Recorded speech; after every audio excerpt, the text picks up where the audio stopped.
Have you ever heard of a military general giving the closing speech at a major international philosophy conference? I mean, it sounds pretty unlikely, right? But that's exactly what went down in Argentina back in 1949. So let's dive into this really unique moment where politics and philosophy just slammed into each other and explore the powerful and, yeah, controversial idea that came out of it. Okay, so picture this. It's 1949 in Mendoza, Argentina. The event is the first National Congress of Philosophy, and this was a serious event. The guest list was basically a who's who of 20th century thinkers.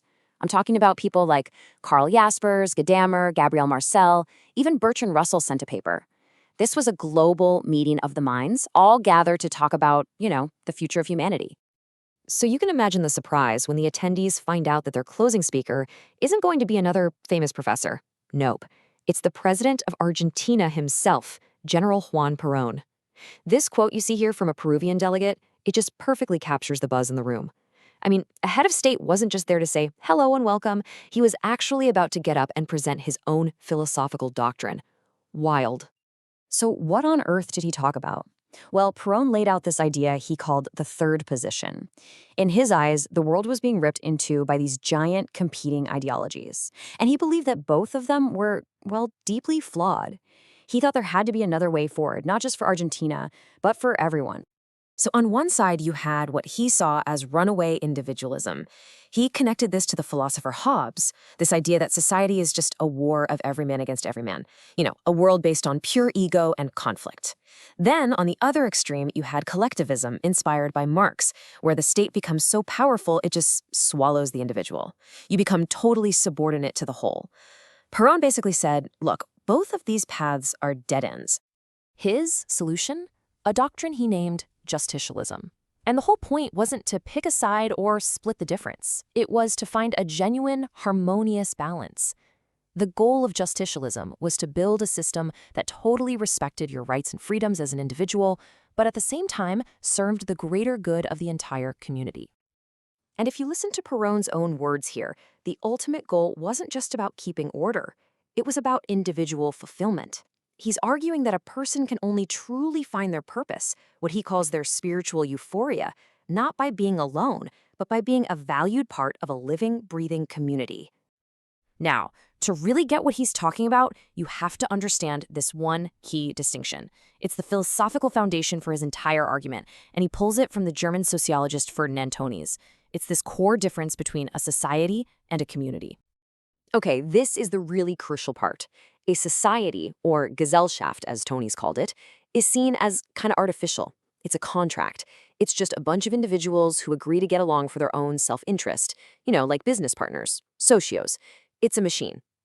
But a community, a Gemeinschaft, that's totally different. It's organic. It's natural. Its members are tied together by something much deeper: shared values, a common identity, a collective spirit. It's the difference between just being a bag of competing parts and being a living, unified whole. So this all sounds pretty high level and philosophical, right? But the thing is, Perón had no intention of just leaving these ideas in a book. He wanted to build an entire country around them. And you can see this incredibly clear pipeline from thought to action. It starts with the speech, right? The big idea. Then that idea is almost immediately turned into law with a brand new constitution. And finally, a really powerful communication strategy gets rolled out to actually build this new sense of community among the people. And this philosophy was put straight into practice. The 1949 Constitution was, for its time, pretty revolutionary. It created a whole set of new social rights, going way beyond just individual liberties. Things like the right to work, the right to welfare, special protections for families and the elderly. And check out that last point. Property now has a social function. That's huge. It meant, yeah, you can own private property, but it's not an absolute right. It also has to serve the well-being of the whole community. The communication part was just as radical. The Peronist movement did something really clever. They took insults that the elites were throwing at them and they turned them into badges of honor. Descamisados, which means the shirtless ones, became this proud symbol of the working class.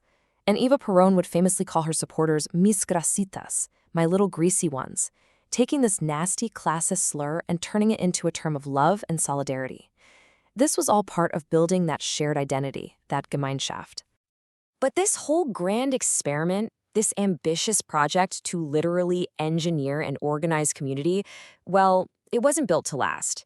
And its end was just as sudden and dramatic as its beginning. Yeah, it all unraveled incredibly fast. Just 6 years after that constitution was put into place, a military coup toppled the government. And one of the very first things the new regime did by formal military edict in 1956 was to completely get rid of the 1949 constitution and every single one of those social rights it guaranteed. And this, for me, is maybe the most telling part of the whole story. The sources are really clear on this. The goal of the coup wasn't just about changing who was in power. It was explicitly designed to dismantle the very fabric of this organized community, to literally destroy the social bonds and community links that had been so deliberately built over the last 10 years. Which really leaves us with a pretty profound question, doesn't it? Can a real community, that organic sense of belonging, actually be designed from the top down by a political project? Or does it always have to grow naturally from the ground up? And what does it mean for a country? What is truly lost when an attempt to create one, however imperfect it might have been, is deliberately torn apart?